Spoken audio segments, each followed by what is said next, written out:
लेकिन हम और आपके यहाँ इसके भेजे हुए मजदूर हैं। हालेलुया। हम और आपके यहाँ इसके भेजे हुए मजदूर हैं। समय थोड़ा है लेकिन बातें बहुत सारी हैं, इसलिए मैं चाहता हूँ कि मैं बोलूँ कम और आप समझना ज्यादा। उस समझ के अनुसार अपने जीवन को बिताना, उस समझ के अनुसार इस वचन को अपने जीवन में रखना, उस समझ के अनुसार इस वचन को आपके आत्मा में रखना। राजा खान मैसेज दे रहे थे सांता क्लॉज की बात हुई। कुछ ऐसी भी चीजें हैं जो हमें नहीं करना चाहिए, कुछ ऐसी भी चीजें जो हमें करना चाहिए। हमें घर सजाना चाहिए, हमें नए कपड़े बनाना चाहिए, हमें नए कपड़े पहनना चाहिए। ये सारी चीजें हमारे जीवन में होती हैं कि नहीं होती? क्या अपनी आत्मा को नया करते हैं हम? हालेलुया। क्या अपनी आत्मा को आप लोग अगर नया करते हैं तो परमेश्वर के घर को नया करते हैं। अपने घर को सजाने से परमेश्वर खुश नहीं होता, नए कपड़े पहनने से परमेश्वर खुश नहीं होता, चीजें दिखावे से परमेश्वर खुश नहीं होता। अगर उसके मन को आप अपने मन को सजाते हैं, अपने मन को पवित्र करते हैं तो परमेश्वर खुश होता है। हालेलुया। यस, हमें क्या करना है? अपने मन को सजाना है, अपने दिल को सजाना है, ताकि परमेश्वर का घर हो, ताकि परमेश्वर वहां पर रह सके, ताकि परमेश्वर खुश होने वाला हो। हालेलुया। आइए मेरे साथ वचन निकाल लीजिए।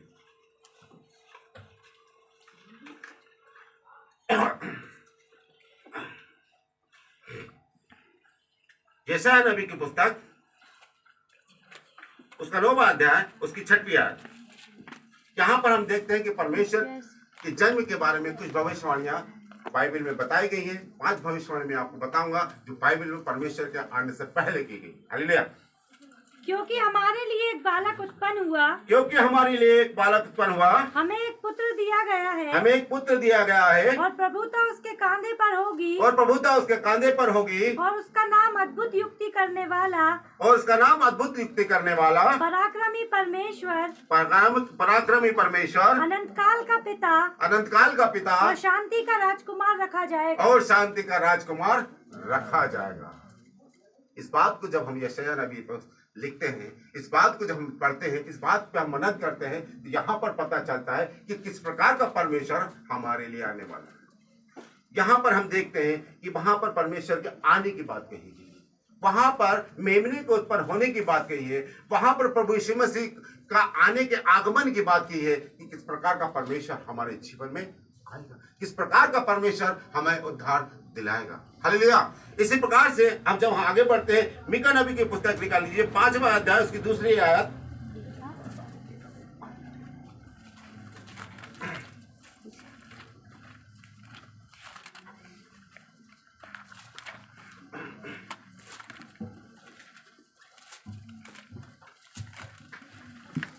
मीका 5 का 2। हे बैतलहम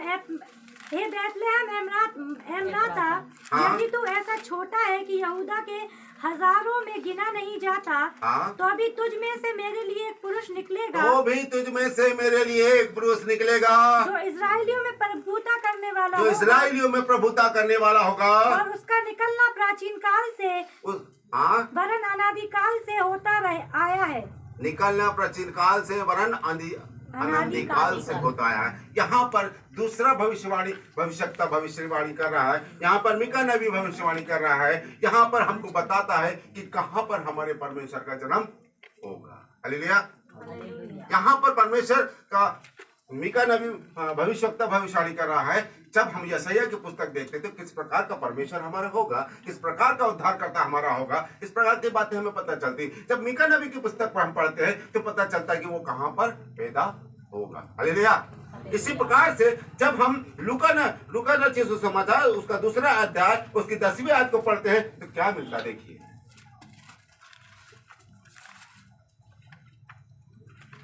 लूका 2 उसकी 10वीं आयत। तब स्वर्गदूत ने उनसे कहा, मत डरो, क्योंकि देखो मैं तुम्हें बड़े आनंद का सुसमाचार सुनाता हूँ, जो सब लोगों के लिए होगा, कि आज दाऊद के नगर में तुम्हारे लिए एक उद्धारकर्ता जन्मा है, और यही मसीह प्रभु है। ये घोषणा हो गई कि उद्धारकर्ता जन्मा